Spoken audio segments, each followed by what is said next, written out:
tengo un aminoácido nuevo. ¿Dónde se une? ¿Izquierda o derecha? Derecha. Al grupo. Derecha. ¿Carboxilo o amino? Carboxilo. ¿Dónde se uniría? ¿Ustedes qué creen? Carboxilo. Indeterminado. ¿Qué dices? Carboxilo. Químicamente hablando, ¿dónde se uniría? Carboxilo. Cualquiera de los dos, ¿verdad? Químicamente hablando, puede unirse a cualquiera de los dos. Se puede unir a través de, supongamos que este es el carboxilo y este es el amino, puede unirse así o puede unirse así, ¿verdad? Donde esté más cerca, digámoslo así.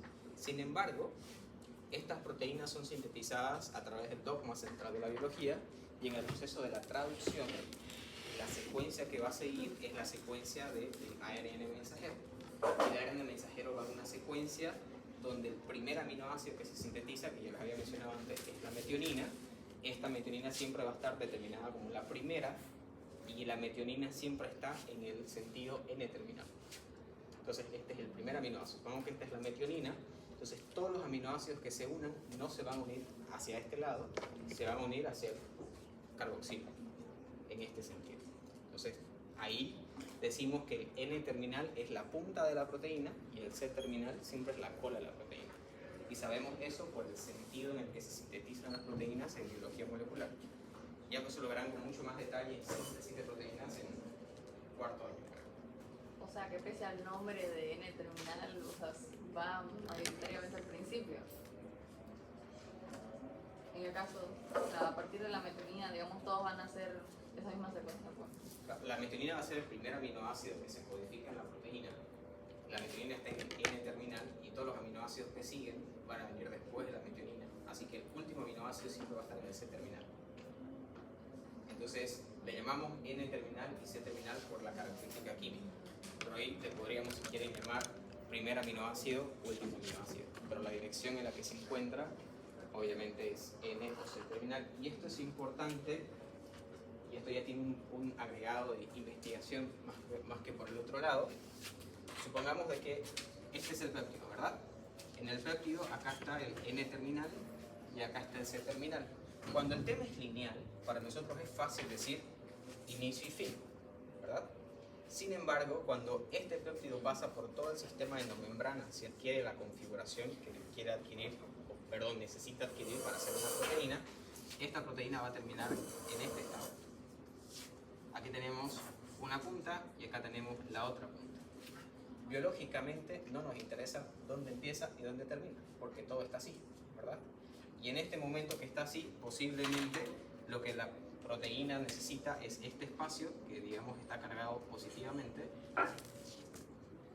para que ingrese alguna molécula negativa, supongamos, ¿verdad? Por eso formó toda esta estructura. En este sentido, por eso es que no llamamos primer aminoácido y último aminoácido, porque ahí no nos interesa. Desde el punto de vista de la investigación, sin embargo, si yo quisiera modificar esta proteína para que la proteína mantenga su estructura, yo no la puedo modificar en el medio, la voy a tener que modificar al inicio o al final. Es lo más fácil, así no toco toda esta secuencia. Entonces, si le hago una modificación a través de biología molecular, por ejemplo, aquí le agrego una secuencia de aminoácidos que yo sé que tienen características fluorescentes, se lo agrego en el terminal N, voy a tener que esperar que este terminal N sea el que se marque, supongamos que va a ser aquí. ¿Verdad? Ahora, ¿cuál es el problema con esto? Si yo genero luz a cierta longitud de onda para que este aminoácido que está en este extremo me dé la fluorescencia y yo pueda decir la proteína está ahí, supongamos que como está tan escondido esa esquina o el terminal N de la proteína, no me va a generar luz, entonces no me conviene que esté ahí. Entonces en ese caso lo coloco en el otro extremo. Y el otro extremo, en esta proteína en particular, está acá afuera. Entonces aquí me va a dar el color que yo estoy buscando y cuando trate de verlo en el microscopio va a ser más fácil que yo observe este color porque está en la parte externa. Ahora, esta situación donde el terminal N o C se encuentra dentro de la proteína o afuera va a variar en función de todas las proteínas que estemos estudiando. En algunas el N terminal es más accesible y en otras el C terminal es más accesible. Entonces, cuando yo quiero hacer modificaciones de la proteína X que yo quiera estudiar, tengo que probar los dos para ver cuál es más accesible a mis modificaciones.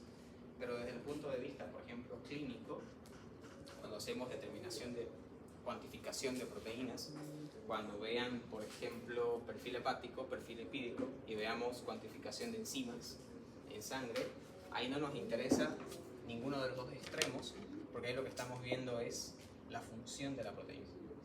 Entonces ahí no nos interesa saber dónde está el extremo N o el extremo C.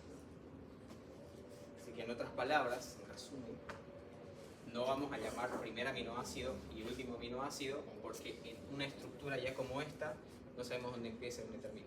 Lo llamamos terminal N o terminal C en función de cuál es la parte de la molécula del aminoácido de los extremos que está libre para asociaciones. ¿Queda claro? No. Es que no, o sea, la última parte es la terminal N y la terminal C, los dos es como que no, en sí no hay punta ni cola, es Literal, no hay punta ni cola. Este es N porque el grupo amino está libre aquí y este es C porque el grupo C está libre aquí.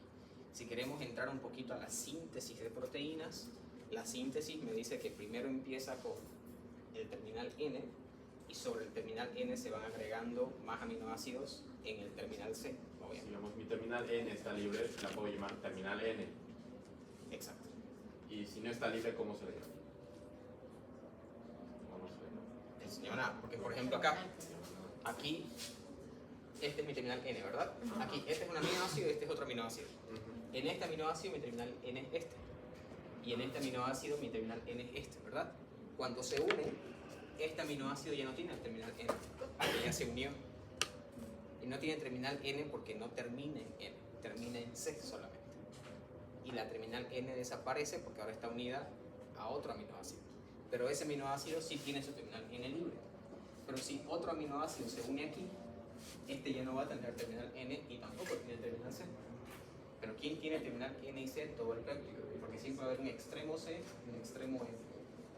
Ahora, si yo estuviera sintetizando una proteína, por ejemplo, imagínense que tengo en un tubo y agrego un aminoácido y otro aminoácido y otro aminoácido, entonces el aminoácido que ingrese se va a poder unir a cualquiera de estos dos, básicamente. Va a tener afinidad por cualquiera de los dos extremos. Pero la síntesis de proteínas no se la realiza de esa manera. Se la realiza a través de una secuencia de ADN en el proceso de traducción del doc. Y ese proceso de traducción me dice, no se va a agregar el aminoácido donde yo quiera, se tiene que agregar en esta secuencia en particular. Y la célula, para controlar la secuencia, básicamente agrega los aminoácidos en un orden.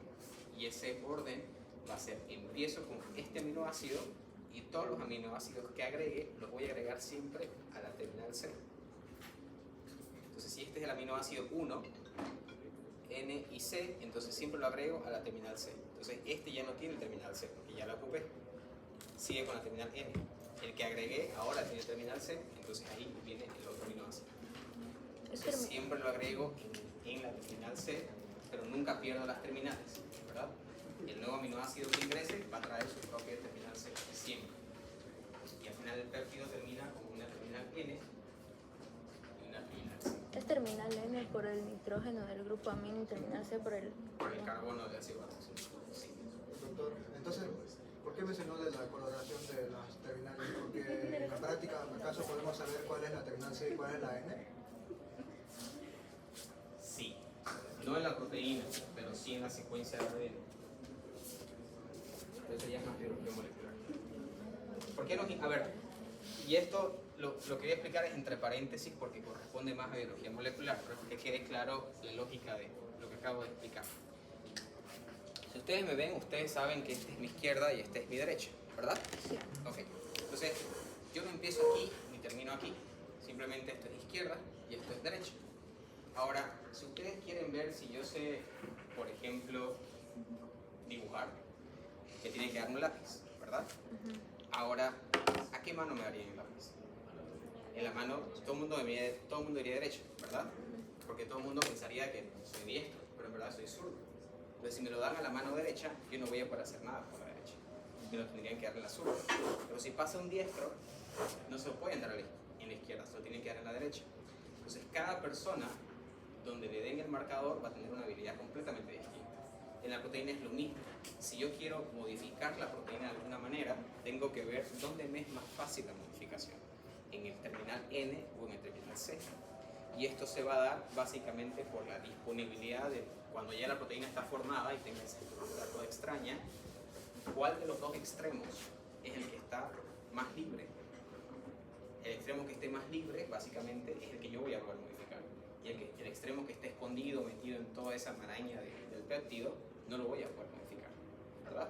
Ahora imagínense que ustedes quieren utilizar la proteína y decir voy a poner un anticuerpo que reconozca uno de los extremos de la proteína. Si yo hago un anticuerpo que reconozca el terminal C, por ejemplo, pero el terminal C está súper escondido, el anticuerpo no va a tener acceso, entonces no lo voy a poder reconocer. Entonces ahí yo tengo que saber cuál es el terminal N y cuál es el terminal C. Ahora en una proteína así que yo aísle, es muy difícil que yo pueda decir acá está el C y acá está el N. Básicamente tengo que intentar primero con el C, si no funciona luego intento con el N. ¿Ya? ¿Queda claro? Entonces cada proteína cuando ya se forme la estructura va a terminar colocando la terminal C o N en diferentes lugares. Y eso es característico de cada proteína. Entonces no hay una ley general. Si quiero hacer modificaciones, voy a tener que probar con ambos extremos para cada proteína y decir, esta proteína funciona en el C y esta proteína funciona en el N. ¿Queda claro? A nosotros, desde el punto de vista netamente bioquímico, lo que nos interesa saber es que las proteínas tienen un terminal C, ¿por qué tienen ese terminal C? ¿De dónde viene? Que tienen un terminal N, ¿por qué tienen ese terminal N? Y cómo se forman las uniones peptídicas. Y sí o sí tiene que estar libre porque si no, no se puede llamar terminal N. Es que tiene que estar libre sí o sí porque no hay forma que no quede libre. La única forma que esto no quede libre es que yo le agregara una molécula diferente que no sea un aminoácido. Y eso no va a pasar necesariamente. Vamos a ver más adelante. ¿Ya? ¿Queda claro? Porque si le agrego otro aminoácido aquí, ese aminoácido que lo agregué, lo voy a agregar con el grupo N. Porque digamos y que esto otra es una vez queda cadena ese. larga y es una proteína, los proteoglucanos, digamos, no tendrían eso de que se le añade algo más y ya no hay terminal N y terminal C. Sí, eso lo vamos a ver más adelante. Ya. Ahora quedemos solo con proteínas sin nada de agregados, solo aminoácidos, ¿ok? Y eso que ahorita no estamos viendo proteínas, estamos viendo Péptidos. Doctor, una Dipéptidos. pregunta. Dígame. Disculpe, no tenía muy claro de dónde salía el OH y el H para que se unan. Ya cambia. Este es aminoácido 1 y este es aminoácido 2, ¿verdad? Sí. Entonces este aminoácido, este es su ácido carboxílico. Sí. ¿No ves? Este ácido carboxílico tiene un grupo OH. Y este otro aminoácido tiene su grupo amina que tiene hidrógeno e hidrógeno. Entonces este aminoácido contribuye con un OH y este aminoácido contribuye con un hidrógeno. OH más H generan agua. Entonces este carbono con este nitrógeno ahora se van a unir. Entonces COO significa carboxilo. COO es carboxilo, sí. COOH es carbono, doble enlace oxígeno, carbono, oxidrilo. Sí, pero ¿por qué no está anotada la H? El hidrógeno acá. El menos es el hidrógeno. El menos es el hidrógeno, porque ese hidrógeno vino una molécula de agua y esa molécula de agua lo devolvió el hidrógeno, entonces lo devolvió a este lado. ¿Ya? Este hidrógeno extra, aquí dice que hay un hidrógeno extra, ¿por qué? El nitrógeno tiene capacidad de 3 enlaces, ¿no ves? Ahora fíjese aquí, este nitrógeno se une con un enlace al carbono, que tiene un enlace, se puede unir a 2 hidrógenos más, pero está unido a 3, así que ¿cuántos enlaces tiene este nitrógeno? 4, y tiene capacidad de 3, así que ese cuarto enlace que está en el nitrógeno es un hidrógeno extra, porque este nitrógeno debe tener solo 2 hidrógenos. Como tiene un hidrógeno extra, entonces está cargado positivamente, porque el hidrógeno viene con su carga positiva. La pregunta es, ¿y ese hidrógeno de dónde viene? Vámonos a este otro lado de la molécula y nos damos cuenta que aquí debería haber un hidrógeno. Y como ese hidrógeno está cargado negativamente. O sea, Eso solo pasa cuando se unen. Eso no puede ser solo aminoácido solito. o sea, el hidrógeno que le falta al grupo carboxilo se fue al otro lado. Sí, ¿verdad? a través del agua. A través del agua. Del O sea, agua. primero tienen que salir, convertirse en agua y de ahí juntarse. ¿Qué pasa Más con o el menos. agua que se formó adelante? Está ahí en la disolución. Por eso es que para poder formar proteínas yo necesito que estemos en un medio acuoso, que lo estamos porque está en el citoplasma de la célula. O sea, el agua sí no se va al citoplasma en la célula. Y el agua está en el citoplasma. ¿Sabes? Dijo que cuando queremos replicar los aminoácidos lo podemos hacer de manera neutra o ionizada. Y digamos, en ese caso, en el gráfico tiene carga positiva un aminoácido, pero en el otro extremo, en el C, está neutro. Sí está neutro, pero lo están haciendo solamente para ejemplificar la unión. Pero si lo hiciera el aminoácido solito, si lo hago con cargas positivas. Y en ese caso, si es que fuese con cargas, el de la derecha tendría 3 hidrógenos y el de la izquierda no tendría el H del OH. Y en ese caso, el hidrógeno del nitrógeno lo da para formar el OH. Uno de ellos o uno. No, en ese caso se forma tal cual está acá. A ver, pongámoslo así. En la vida real, los aminoácidos solos no están en estado iónico, están en estado neutro, porque no están disueltos en agua, pero los péptidos sí están disueltos en agua. Entonces, el aminoácido no entra con estado iónico, pero en el momento de unirse en el enlace peptídico y formar un péptido, ya se ioniza y es porque está en agua.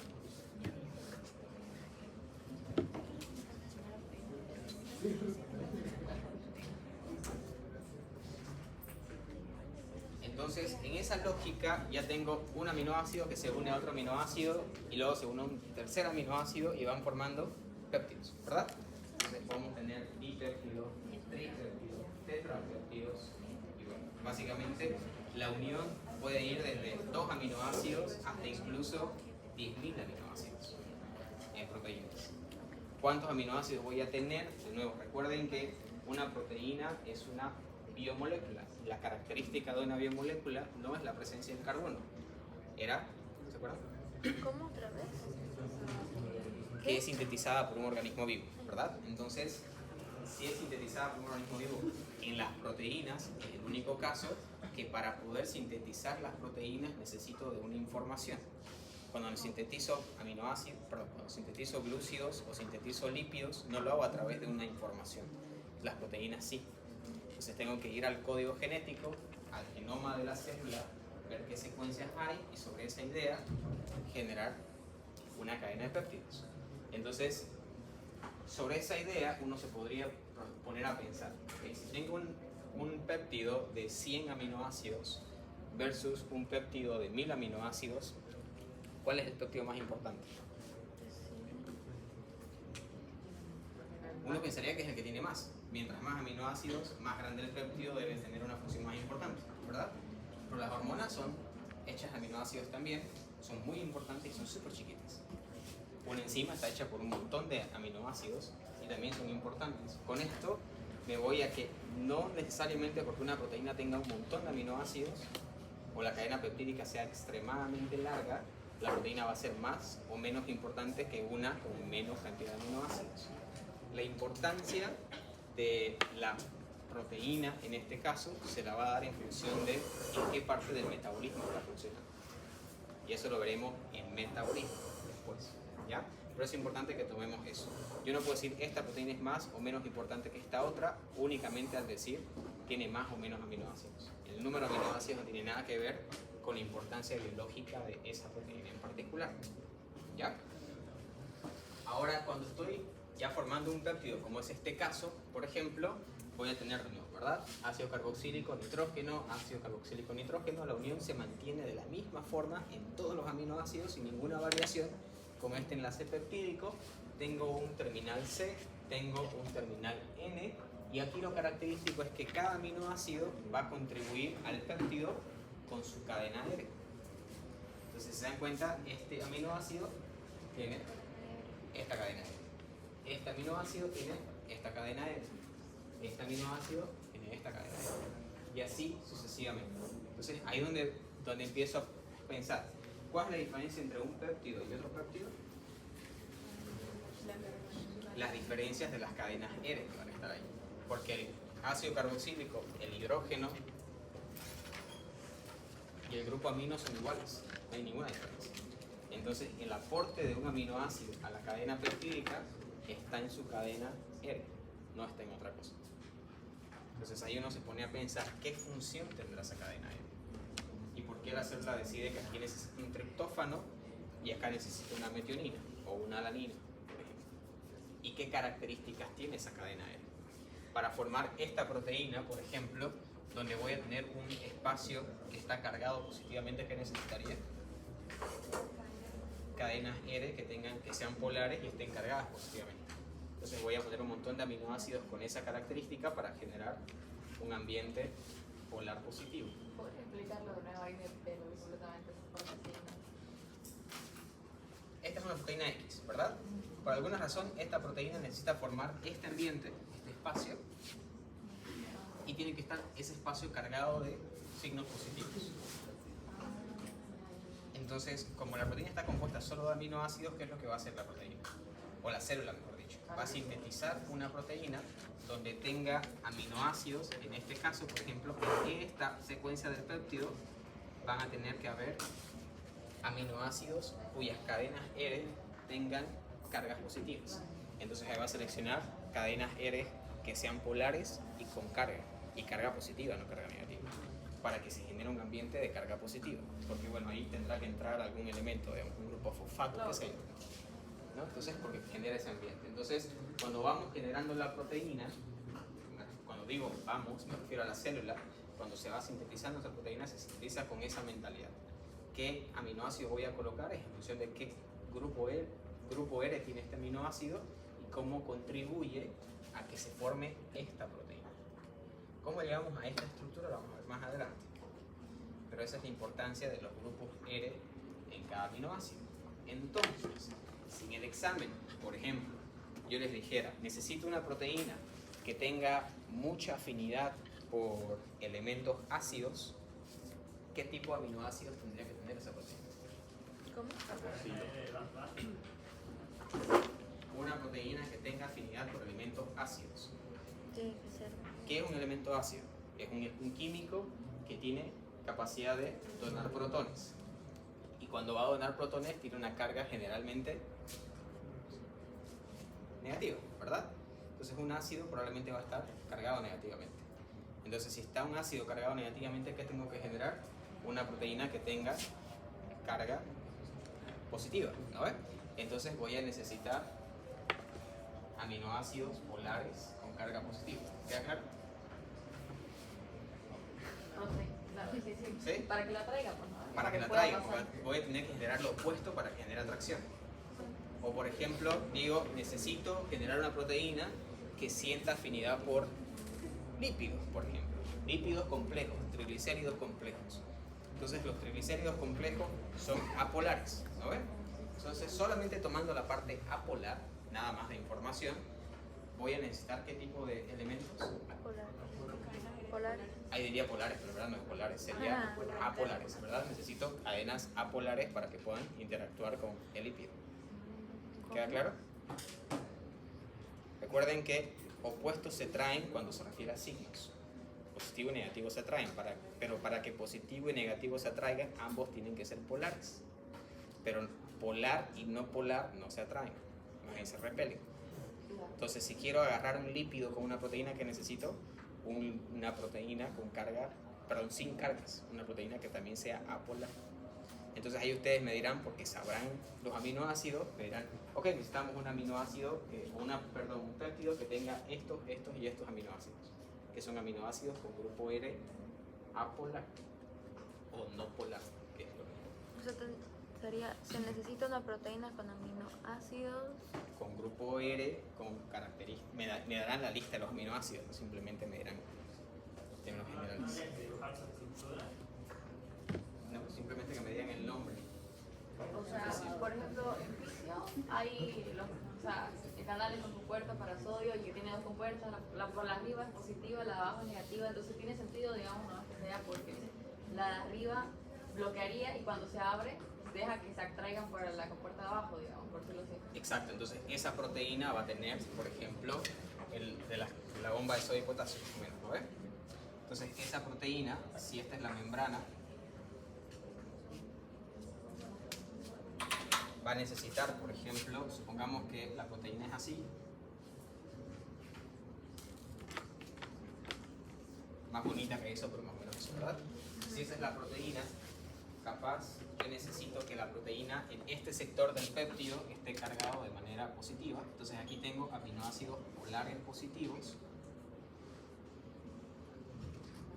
Pero por el otro lado voy a tener que cargarla con aminoácidos polares negativos. Entonces es una proteína súper grande que no va a estar llena solamente de aminoácidos polares o polares. Yo puedo poner fracciones y que cada fracción tenga una función distinta. Entonces de esa manera la proteína puede tener ciertas características. Y esta misma proteína, por ejemplo, aquí va a tener que tener afinidad por esta membrana de lípidos para que se pueda quedar. Entonces va a tener otra característica. Entonces ahí ustedes me dicen, para generar una proteína de la bomba de sodio y potasio, ¿qué necesitaría? Aminoácidos negativos, aminoácidos positivos y aminoácidos que tengan afinidad por los fosfolípidos de la membrana de la célula. O sea, la misma proteína, las cargas van variando. Claro, porque es una secuencia de aminoácidos y cada secuencia yo la puedo dividir en diferentes secciones. Y todo esto que nos está costando aprender, porque sé que es mucha información, la célula la hace mientras ustedes están mirando TikTok, por ejemplo. La célula ya sabe qué hacer, cómo hacerlo, cómo lo estructura, y eso es una de las millones de células que tenemos.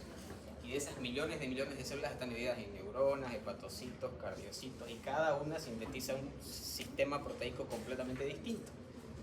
Entonces, todo esto pasa de manera instantánea mientras nosotros estamos haciendo nada, básicamente.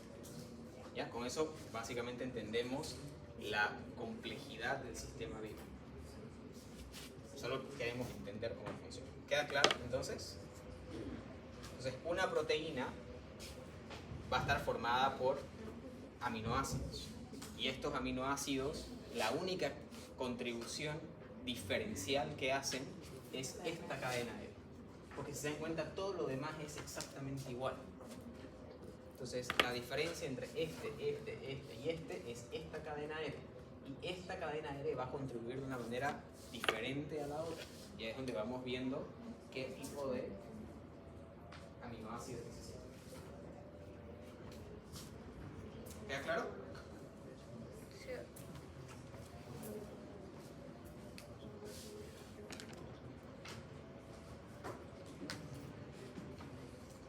Ahora, cuando ya vamos viendo estos péptidos, y esto asociado a lo que ya veíamos anteriormente, los péptidos van a tener diferentes comportamientos de ionización.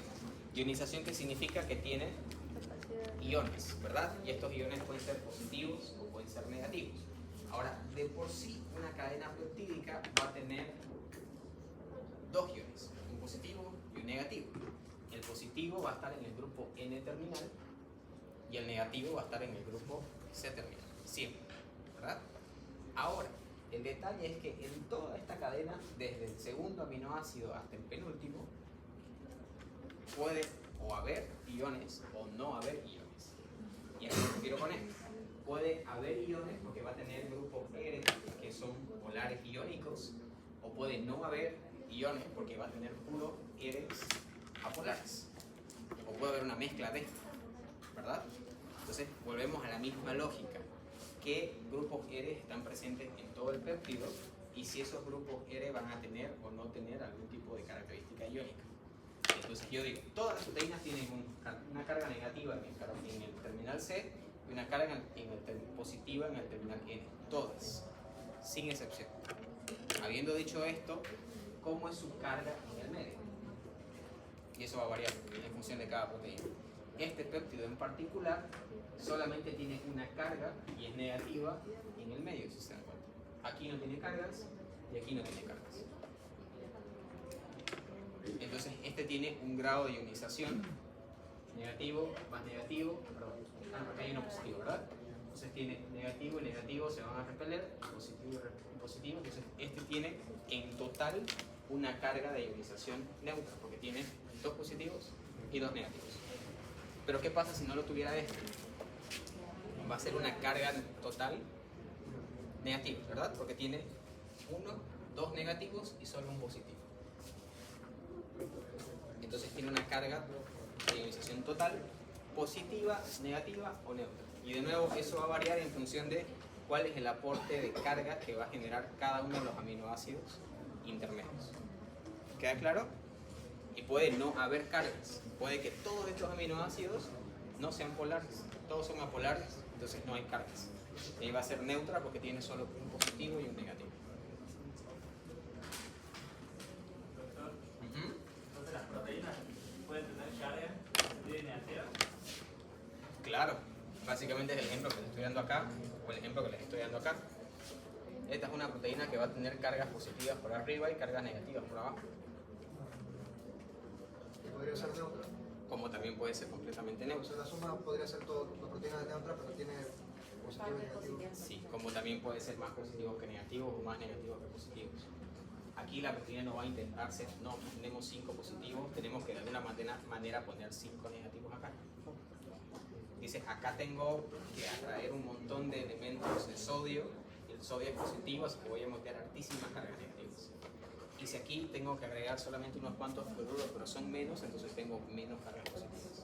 O sea, la cantidad de, la polaridad de la proteína no va a depender en función de las cargas que tenga, sino va a depender en función de qué utilidad tiene esa proteína en el sistema vivo. ¿Cuál es la función de la proteína? Y en función de eso, para la redundancia, se generan la cantidad de cargas necesarias para que cumpla su función. Entonces los péptidos solo se pueden clasificar en base a sus cargas, ¿no? O sea, no es como los aminoácidos que teníamos aromáticos. Polar, ¿Cuál era lo otro? No, esta sería una característica de los péptidos, el nivel de ionización, nada más. No lo voy a clasificar en positivos, negativos, neutros, sino un nivel de ionización general. Porque si se dan cuenta, ¿qué pasa si yo tengo 1.000.000 de aminoácidos en un péptido? El de arriba es positivo, el de abajo es negativo, uno en el medio es negativo. Todo lo demás es no polar. Yo diría, esta es una proteína negativa. No, porque pesa más el No, otro. pesa más los que no tienen cargas, ¿verdad? Entonces no lo puedo clasificar en los péptidos van a ser neutros, negativos o positivos. No, tienen diferentes grados de ionización, nada más. Si los quieren clasificar los péptidos, los clasifican en función de cuántos aminoácidos tienen. Dipéptido, tripéptido, cuatripéptido, pero después no hay otro grado necesario de clasificación por ahora.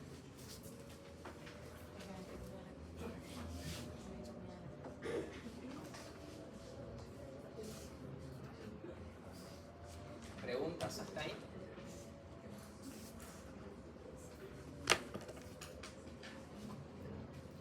¿No? Bueno, entonces el tema es que nosotros habíamos dicho al inicio de la clase, aminoácidos forman péptidos, péptidos forman proteínas, ¿verdad? O enzimas. La pregunta es, ¿todos los péptidos van a llegar a formar proteínas? No, porque hay No. gasolina. No todos los péptidos llegan a formar proteínas.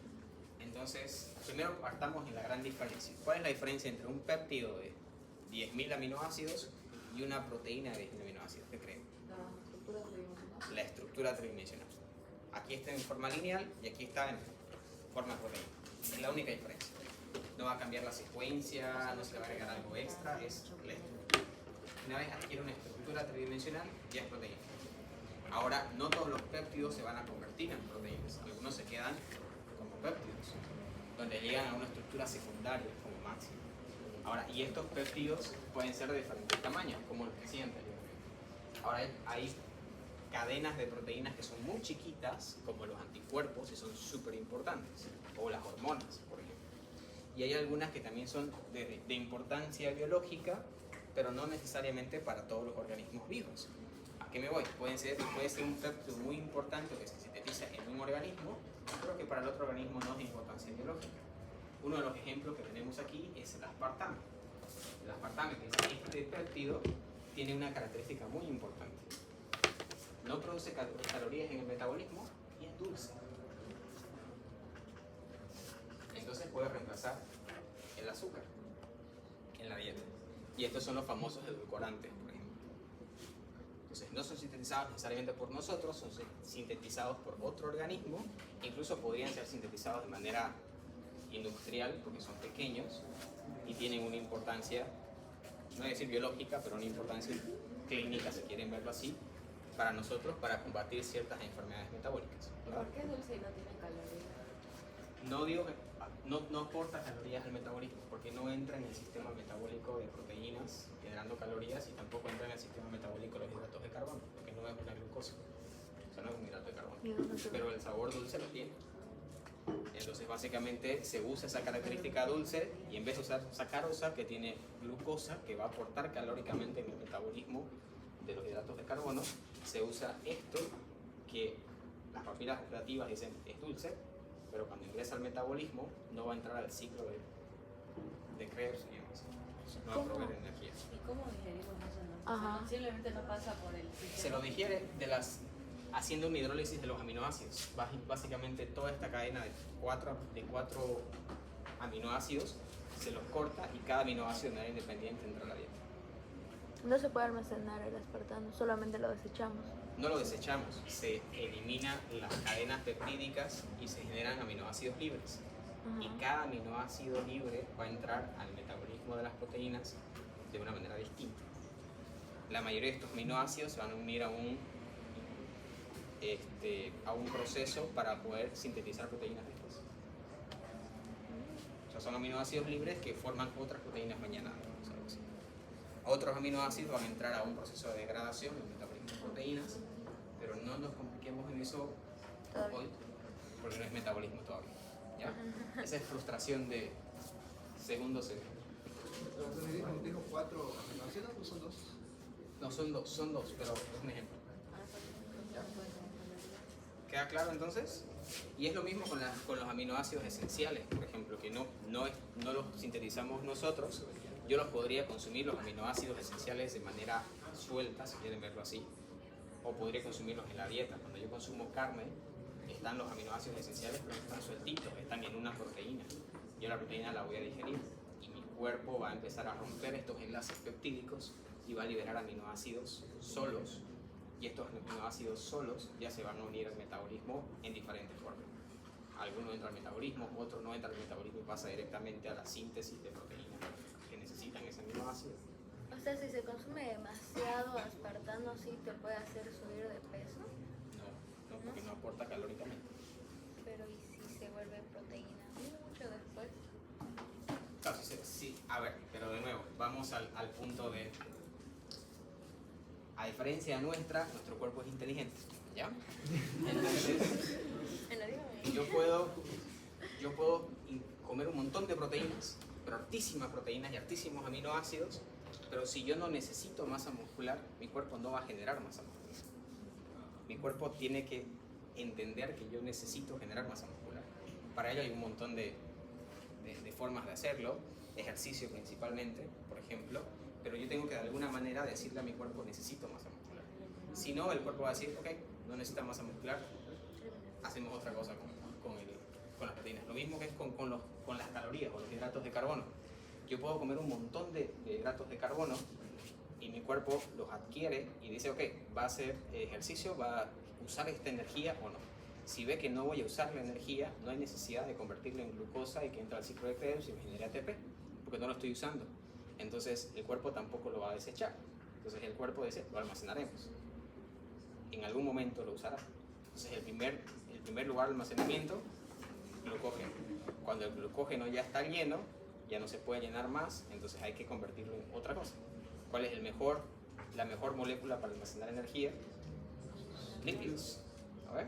Entonces los convierte en lípidos y los tiene que guardar en algún lugar. Y ahí ya nos vemos al espejo y ya sabemos dónde están guardados. Entonces, de nuevo, no es porque yo consumo un montón de calorías en hidratos de carbono, proteínas o lípidos, mi cuerpo lo va a convertir en energía. Lo convierte en energía cuando voy a usar la energía. Entonces, en este caso es lo mismo. Esto va a pasar a un almacenamiento de aminoácidos que el cuerpo lo usará cuando sea necesario. Además, fíjense, cada movimiento muscular que yo estoy haciendo requiere proteínas. Y estas proteínas van a tener cierto grado de regeneración en función de qué parte del cuerpo. Regeneración. Entonces, de nuevo, nuestro cuerpo necesita cierto nivel de energía para poder hablar, existir y demás. Así que hay un constante proceso de síntesis de proteínas. Así que hay harto gasto energético por ese lado. Ahora, lo que ya podríamos hablar después, posiblemente, es otro tipo de elementos exógenos que vienen por fuera que nosotros tratamos de usarlos para reemplazarlos en la dieta y todavía no sabemos sus efectos a largo plazo. Por ejemplo, supongamos que a este aspartamo yo le agrego, voy a decir por decirlo simplemente, un fósforo por algún lado y ese fósforo lo hace más dulce, por ejemplo, digamos. Entonces tengo que usar ahora menos químico para que llegue al nivel de dulzor que yo quería. Industrialmente eso puede ser favorable, ¿verdad? Incluso para nuestro bolsillo es más favorable. La pregunta es, y este es un caso hipotético, ese fósforo, por ejemplo, que le diera ese carácter dulce, cuando ingresa al cuerpo, el cuerpo dice, y este fósforo no debería estar aquí. Entonces, ¿qué es? Ya no es un aspartame, ya es otra cosa. Entonces no sabemos cómo va a reaccionar el cuerpo ante ese elemento. Como no lo sabemos porque entra en cantidades tan pequeñas, entonces no hay un efecto visible para nosotros. El problema es que esto a largo plazo, con un uso crónico de ese químico, podríamos estar generando algún tipo de alteraciones en el genoma, por ejemplo. Por eso están sacando que algunos edulcorantes son neurotóxicos. Exacto. Pero es algo que nosotros no podemos percibir con una sola dosis o con una dosis mínima. Entonces, ese es el otro detalle. Nosotros cuando metemos un químico al cuerpo, el cuerpo tiene que de alguna manera procesarlo, parcial o totalmente. Y a veces simplemente agregarle un hidrógeno o ponerle una carga donde no debería, hace que el cuerpo dice, este no es el que yo conozco, entonces no sé cómo procesarlo. Lo puede procesar completamente distinto, de una manera distinta, y eso puede ser muy negativo para el cuerpo. ¿Preguntas hasta acá? Ajá. ¿Qué sería peor entonces, el azúcar o el aspartamo? Depende de la cantidad, ¿no? Depende de la cantidad y el consumo. Sí. Entonces, no importa. Lo ideal es que controle su consumo de azúcar y haga ejercicio. Así no tiene que usar edulcorantes. Porque eso ya es tóxico, ¿no? A diferencia del azúcar que no. Es más tóxico. Es que lo del aspartame no sé, no he leído que sea tóxico. Sé que hay otros edulcorantes que sí tienen ciertas características, pero de este no sé, no estoy seguro. Pero de todas maneras, a ver, no seamos ni fatalistas donde todo genera cáncer, pero tampoco seamos los conejillos de India para ver si a mí me genera el cáncer. Todo con exceso, hasta el azúcar, es malo. Pero hay que vivir feliz. ¿Durante cuánto tiempo? Bueno, entonces sobre esa lógica vamos viendo elementos tan complejos. Se querían morir. Por ejemplo, la hemoglobina es una proteína muy, pero muy importante para nosotros, ¿verdad? La hemoglobina humana, por ejemplo, tiene una masa molecular de 64 kilodaltons y 574 aminoácidos, que se los conoce como residuos en esa proteína. 26.000. Luego vamos, por ejemplo, a la exoquinasa, parte de la levadura, o la polimerasa que sintetiza RNA, esto es solo para bacterias, que tiene 450.000 kilodaltons y 4.000 aminoácidos. Todos estos elementos son súper importantes para el desarrollo de la vida. Y si se dan cuenta, el tamaño del péptido es diferente. Tengo 26.000 en el más complejo en esta tabla únicamente, y el más pequeño es 104. Lo recién se refiere al número de Número de aminoácidos. Cuando pone entre paréntesis, el entre paréntesis dice de dónde viene. ¿De dónde? Exacto. Y la E. coli sintetiza eso. La E. coli sintetiza RNA polimerasa, claro. Porque la E. coli necesita sintetizar proteínas, así que necesita síntesis de RNA. Como lentinas. Lo verán, creo que lo van en biología molecular, no sé si en otra asignatura, pero no es lo mismo, por ejemplo, la DNA polimerasa de un humano a la DNA polimerasa de otro animal. En función es muy similar, pero varían en algunos aminoácidos solamente. 2, 3 aminoácidos diferentes entre la proteína de una especie con la proteína de otra especie. A veces incluso se generan 2 especies solamente por una variación de una proteína. Entonces eso va variando y eso es más genética traducido en proteínas, ¿no? La mioglobina no sintetizamos nosotros. ¿Cuál? Mioglobina. Sí, pero la que muestran aquí es de la de taquitos, Pero, como ejemplo. ya. O sea, no es necesariamente que solo sale de... No es que solo sale de ahí. Ya. solamente el ejemplo es que dice la de los equinos tiene 153 aminoácidos. Entonces, sobre esa lógica, entramos a, por ejemplo, vuelvo a la tabla anterior. Aquí teníamos la hemoglobina. La hemoglobina decía 574 aminoácidos, ¿verdad? Pero la hemoglobina tiene 4 péptidos. Y cada péptido va a tener aproximadamente 574 aminoácidos. Entonces, ahí viene al siguiente paso. Tengo un péptido. O sea, es por ese número de aminoácidos lo tenemos que multiplicar por 4. Sí, Sí. sí, porque son 4 de lo mismo. Entonces, pongámoslo así. Necesito 4 péptidos de 574 aminoácidos cada péptido para que estos 4 péptidos por separado formen una proteína a la que nosotros conocemos como hemoglobina. Sin embargo, para el citocromo C solo necesito un péptido. Pero para la RNA polimerasa necesito 5 péptidos. Ahora estos péptidos, por lo general, es el mismo péptido repetido 5 veces. A veces son péptidos distintos.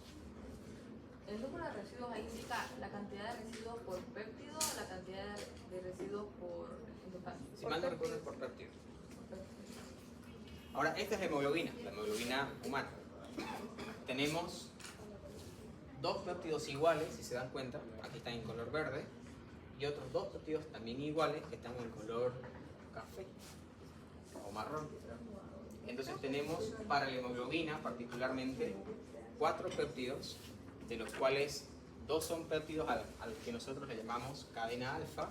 Son 2 cadenas alfa exactamente iguales una de la otra y 2 cadenas betas exactamente iguales una de la otra. Entonces, para formar una proteína, puedo tener un solo péptido, que un péptido solito forme la proteína, como también puedo tener proteínas que están compuestas por el mismo péptido repetidas varias veces o diferentes péptidos que están unidos formando una sola proteína. ¿Ya? Eso va a depender mucho de nuevo de la proteína, es muy particular de la proteína. Lo único que nosotros tendríamos que hacer es ver la proteína y saber cuántos péptidos tienen y si el péptido que tiene es el mismo o es distinto.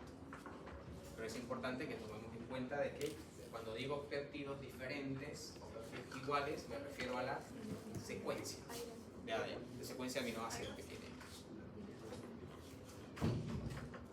¿Preguntas sobre esto? En la hemoglobina, donde se va a unir el oxígeno, son unos grupitos especiales que eso se está conectando a los péptidos como las glicoproteínas, digamos. Muy buena pregunta. Cuando hablo de estas proteínas, las proteínas pueden estar diferentes números de péptidos, ¿verdad? Pero aquí ya voy a tener 2 tipos, y creo que más adelante, dos tipos de proteínas. Las proteínas simples y las proteínas conjugadas. Y eso viene a lo que mencionamos muy al inicio de la clase. Una proteína simple es aquella proteína que solamente está compuesta por péptidos, iguales o diferentes, uno o muchos, pero solo péptidos al final. Y una proteína conjugada, como su nombre lo dice, es péptidos, no importa cuántos, si son iguales o distintos, unidos a un grupo no proteico. Este grupo no proteico puede ser un glúcido, puede ser un lípido, o puede ser un grupo M, o un grupo M, se dice grupo M, que básicamente está hecho a base de hierro, porque bueno, en este caso aquí es donde se va a atrapar el oxígeno. Entonces, lo que está haciendo, si se da cuenta aquí, la hemoglobina simplemente es generar espacio para que esté el grupo de hierro y el hierro se encargue de la atracción o el transporte del oxígeno. Pero los aminoácidos como tal no están agarrando el oxígeno. Simplemente forman una estructura para que se agarren estos grupos y yo pueda transportar el oxígeno en ese grupo M. Mientras que hay otras proteínas que no necesitan de un grupo no proteico y pueden hacer su función por sí solas. Enzimas, por ejemplo. Muchas de las enzimas son proteínas simples. Y de nuevo, simples y conjugadas no significa que la proteína hace una función simple o que la proteína es súper simple, sino que solo proteína. No está unida a nada más. Doctor, dijo, o sea, esta proteína está formada por 2 tipos de péptidos, Ajá. pero ¿por qué no serían esos péptidos proteínas? Porque o sea, veo que tiene una estructura tridimensional. Buena pregunta.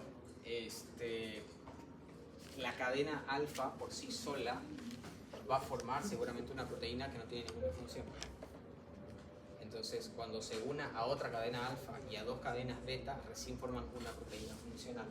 Entonces, por términos bioquímicos, sí podría ser una proteína cuando agarra su estructura tridimensional, pero funcionalmente no es una proteína.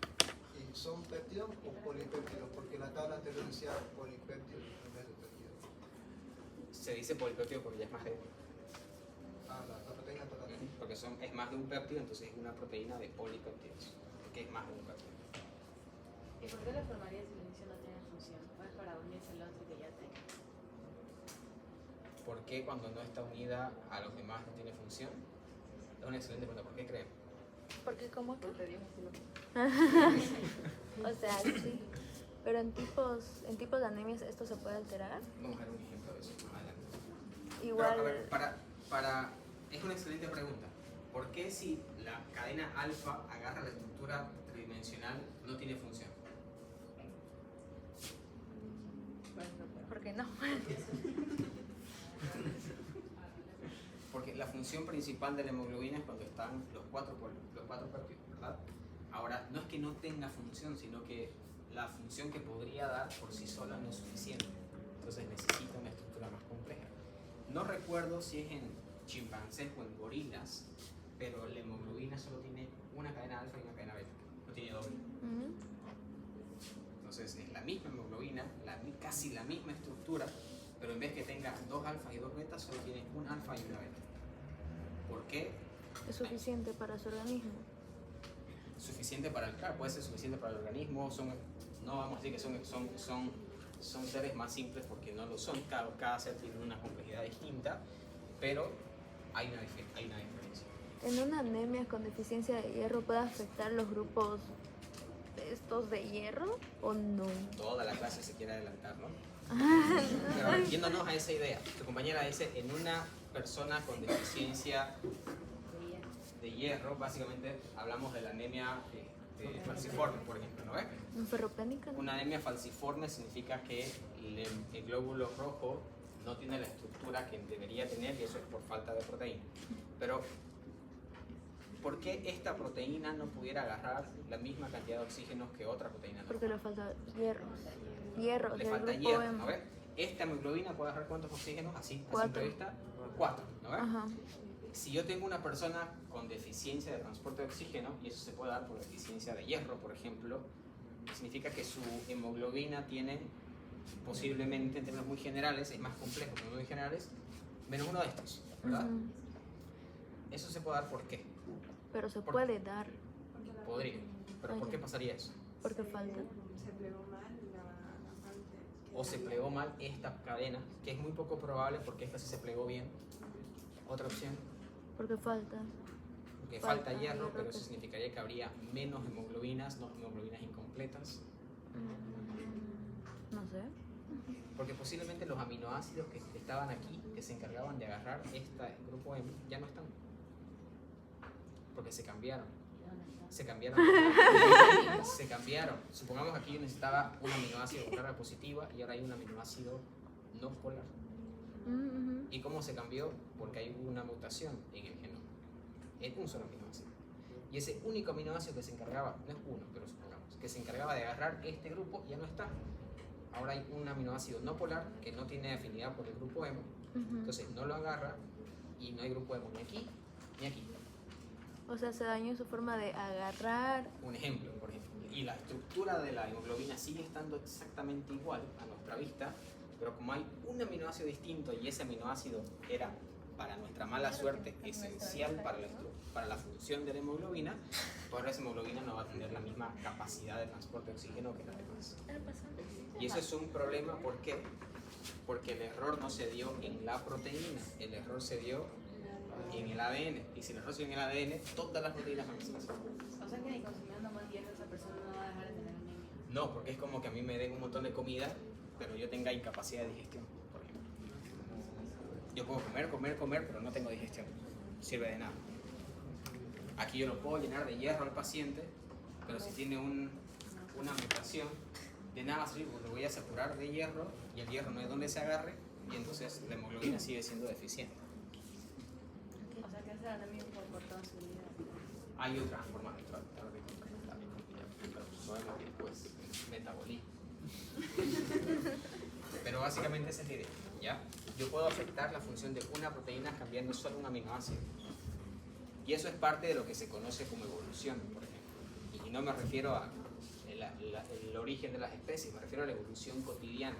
Una persona, por ejemplo, que está expuesta a rayos X, por ejemplo, que cuando una mujer está embarazada no puede estar expuesta a rayos X porque los rayos X son precursores de variación genética. Si esa variación genética en el feto se da en un gen, y justamente en un gen importante, y se da en este aminoácido, y ahora tenemos el problema que acabamos de mencionar, eso se mantiene por la vida de lo que es. Entonces tenemos que tratar de evitar agentes que puedan alterar genéticamente al virus. Y ahí tenemos agentes químicos, físicos y biológicos, ¿verdad? Químicos, elementos que nosotros consumamos y no podamos metabolizar, como alcohol en exceso y drogas. Físicos, básicamente cualquier tipo de intensidad de luz, rayos X o rayos gamma, alfa, etc. Y biológicos, principalmente, ¿cuáles creen? Parásitos. ¿Parásitos? Puede ser. Porque vimos que hay algunos parásitos. Virus. Virus. El parásito es una célula que se alimenta de los nutrientes de otra, pero no altera su genoma. Las bacterias tampoco. Los únicos que alteran nuestro genoma son los virus. Entonces, principalmente virus, cualquier tipo de virus. Es más, genéticamente hablando, el 45% de nuestro genoma se cree que es genoma viral, que es genoma que nosotros no usamos, que viene de un montón de virus que han venido infectando a las personas y están ahí escondidos. Lo van a ver en biología molecular, cuando ven la estructura de los genes. ¿Preguntas? Esto ya lo hablamos, ¿verdad? Las proteínas pueden ser proteínas simples o proteínas complejas. La complejidad no se la da la función, sino la presencia de elementos no proteicos como lípidos, metales específicos o algún tipo de elementos como glúcidos y demás. Y esto va muy de la mano cuando hablamos de glúcidos y decimos glucoproteínas, ahora decimos lo mismo, proteínas unidas a glúcidos, o lipoproteínas, proteínas unidas a lípidos, y las funciones obviamente van a ser completamente distintas de una proteína sola o una proteína unida a un glúcido o una proteína unida a un lípido. ¿Cuál predomina? Eso depende de a qué bioquímico le preguntan. Si me preguntan, para mí lo más importante es la parte proteica y lo demás es su sombrerito. Su aditivo, si le preguntan a una persona, a un bioquímico que le encanta el metabolismo, les va a decir que la parte del glúcido es más importante, la proteína solo es el transporte. Al final del día, a nuestra célula no le importa cuál es más importante, lo que le importa es que necesita una proteína y un glúcido unidos para esta función X. Y listo. ¿Ya? ¿Preguntas? O sea, muchas, pero... ¿No? Vamos a ver esto lo más... No lo vamos a terminar este capítulo porque es bastante complejo, pero ya que tenemos un poco de tiempo, avanzamos. Hasta ahora que habíamos dicho, la diferencia entre un péptido y una proteína, ¿cuál era? La estructura, la forma. La estructura, ¿verdad? Ahora, la estructura básicamente, imagínense, este es un péptido, una cadena lineal de aminoácidos que ahora tiene esta estructura. Cada color aquí es un péptido distinto, así que esta es una proteína que está compuesta por 1, 2, 3 tipos de péptidos distintos. Entonces esta sería una proteína a través de polipéptidos, porque es más de un péptido.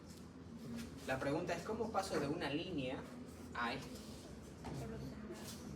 ¿Y por qué es importante que nosotros sepamos esto?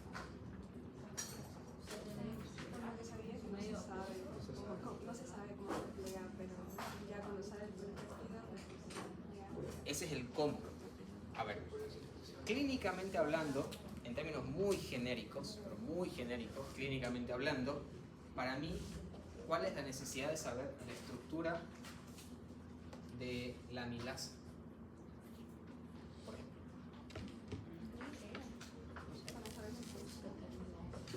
Yo sé la función que tiene la amilasa, pero necesito saber su estructura, clínicamente hablando. ¿Puedes utilizarla? Sí, Clínicamente hablando. No, ¿verdad? Si yo estoy con un paciente, veo que tiene algún tipo de problema metabólico, digo, vamos a cuantificar la amilasa en sangre o en saliva, qué sé yo, se hace una determinación, se cuantifica y en función de valores de referencia sé que está alta, está baja o está normal. Y sobre eso puedo hacer una intervención. ¿En qué momento me sirvió la estructura? Ninguno. En ningún lugar, ¿verdad? En ningún momento. Pero ¿por qué es importante entonces científicamente, ya no clínicamente, científicamente hablando, conocer la estructura de la proteína? Para O entenderla. replicarla. Para replicarla, o como decía su compañero, para sintetizarla. Cuando hablamos de un tema industrial, por ejemplo la insulina, que también es una proteína que se encarga de meter la glucosa a las células, cuando hablamos de esta insulina, por ejemplo, en todo el proceso de conocimiento científico nos enteramos, ok, la glucosa ingresa a las células a través de una puerta en particular y esta puerta se abre o se cierra en función de una proteína, la insulina. Entonces la insulina está ahí en el líquido extracelular de una célula, de una glucosa, abre la puerta de la célula, ingresa la glucosa y la vuelve a cerrar, en términos muy generales, ¿verdad? Entonces resulta que hay personas que por cualquier motivo tienen altas concentraciones de glucosa en sangre y esta glucosa no puede entrar a la célula. Y esas personas las llamamos hiperglicémicas, ¿no ves? Y si esto es crónico ya es diabetes. Entonces, si ya sabemos cuál es la función de la insulina, ¿qué sería lo ideal? Vemos la concentración de insulina en la persona. Digamos que esta persona tiene glucosa muy elevada en sangre y una insulina muy bajita. ¿Eso qué significa? Más allá de diabetes, resistencia a la insulina, ¿será? No resistencia porque deficiencia de insulina, ¿verdad? Entonces ahí podemos decir, posiblemente la concentración elevada de glucosa se debe a que no hay insulina, por cualquier factor. Vemos que el paciente no puede sintetizar la misma cantidad de insulina, ¿qué hacemos? Le inyectamos insulina. ¿De dónde sacamos la insulina? De los animales, creo. O sea, Tendríamos que sacarla a otro lado, porque sintetizarla no se puede, ¿verdad? Entonces, ¿qué hacíamos al principio? Se agarraban pobres chanchitos, se les sacaba la insulina, que era la más parecida a la humana, y esa insulina se la ponía a una persona y tenía un buen efecto, ¿verdad? Pero lo ideal no sería desangrar a los pobres animales, sino que nosotros seamos capaces de sintetizar esa insulina. Por un montón de experimentos y la tecnología, ahora sabemos la secuencia completa de aminoácidos de la insulina. ¿Y eso qué nos da la posibilidad de tener un péptido, no una proteína? Ahora, ese péptido, si no se ha convertido en esta estructura, ¿nos sirve de algo? No. Y entonces ahí es donde viene la importancia de conocer la estructura. Si nosotros, me refiero a la comunidad científica, podemos descubrir de manera certera y eficaz la forma de armar un péptido y que este péptido adquiera la estructura que nosotros queremos, básicamente vamos a poder crear procesos industriales, clínicos, biológicos y demás bastante importantes. Sería un avance muy significativo en el conocimiento de la ciencia. Imagínense, los mejores catalizadores por excelencia en el mundo son las enzimas.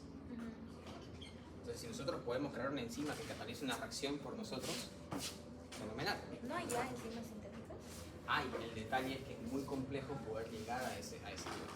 Y es más, básicamente la síntesis de estos elementos es más un error y prueba hasta que funciona. No es que tengamos una forma directa de saber cómo va a adquirir la estructura.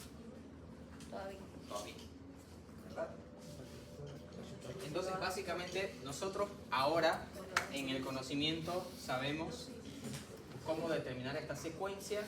Incluso podemos llegar hasta una estructura primaria, que es el péptido, y llegamos a una estructura secundaria, que son estas hélices que se van formando, pero ya de ahí llegar a la cadena terciaria y la cadena cuaternaria, eso es algo que todavía no está del todo descubierto. Ahora, la gran pregunta aquí es, ¿qué hace que un péptido se convierta en proteína? La estructura. ¿Cómo se genera la estructura? No lo entendemos por completo. ¿Cuál es la diferencia entre una proteína y una enzima?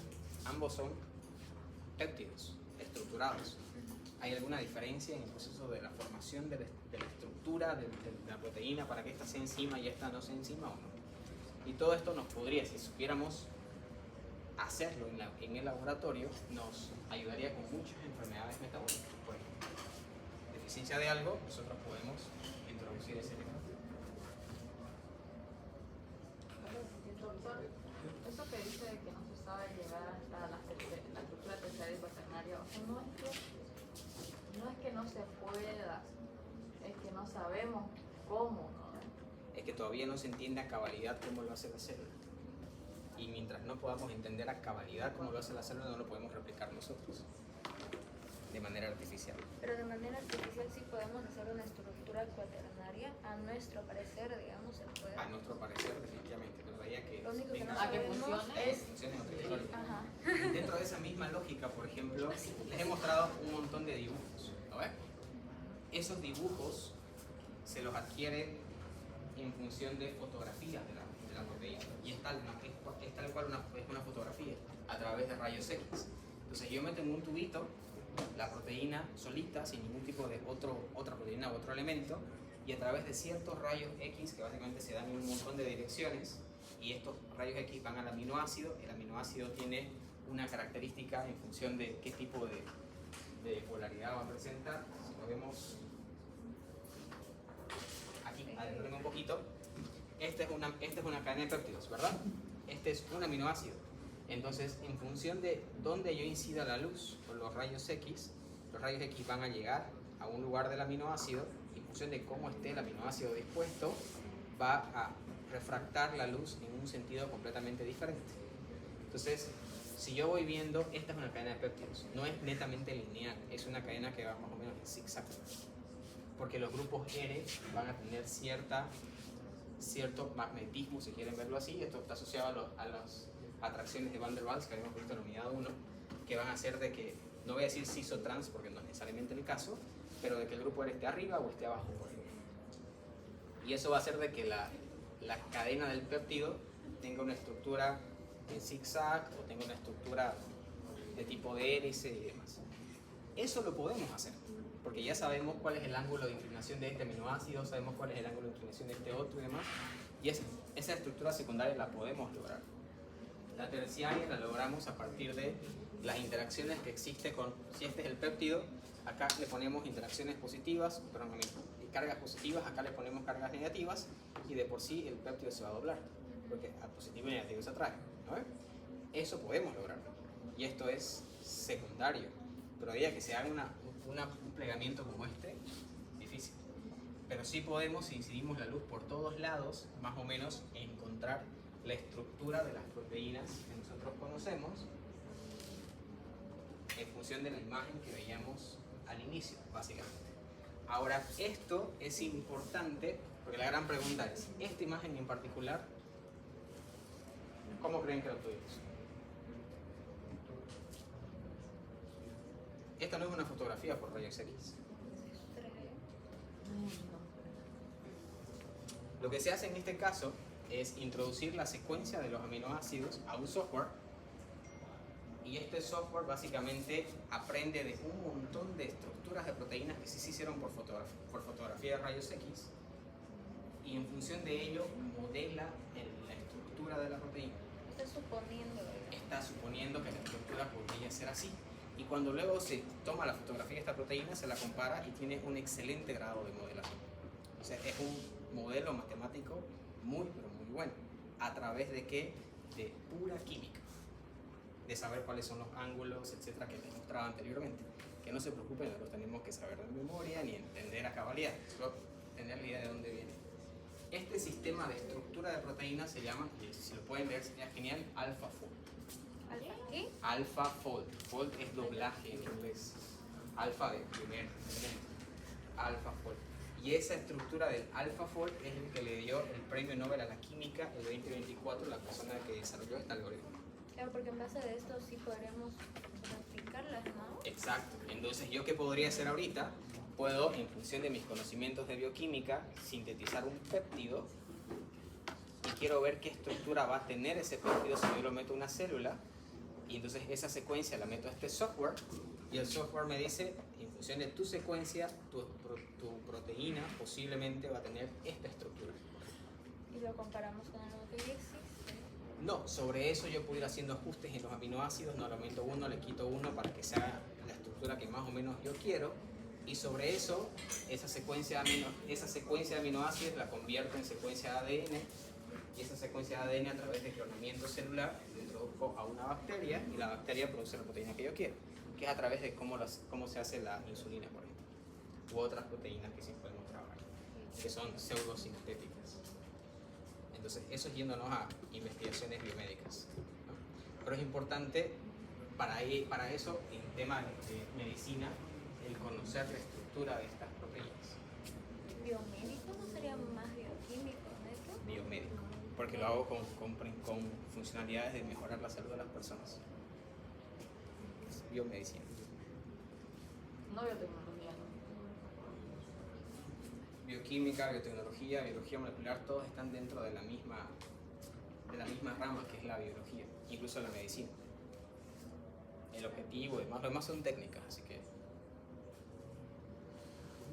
dependiendo cómo lo llamemos. Biotecnología por lo general se aplica más al tema aquí en Bolivia, industrial, plantas y demás. ¿Preguntas? ¿Todo claro? Todavía no hemos visto Estructura. estructuras. Esto es una introducción a estructuras. Ujú. ¿Ya? Así que si no entienden la estructura, está genial. No es lo que- Bueno, nos vemos en la siguiente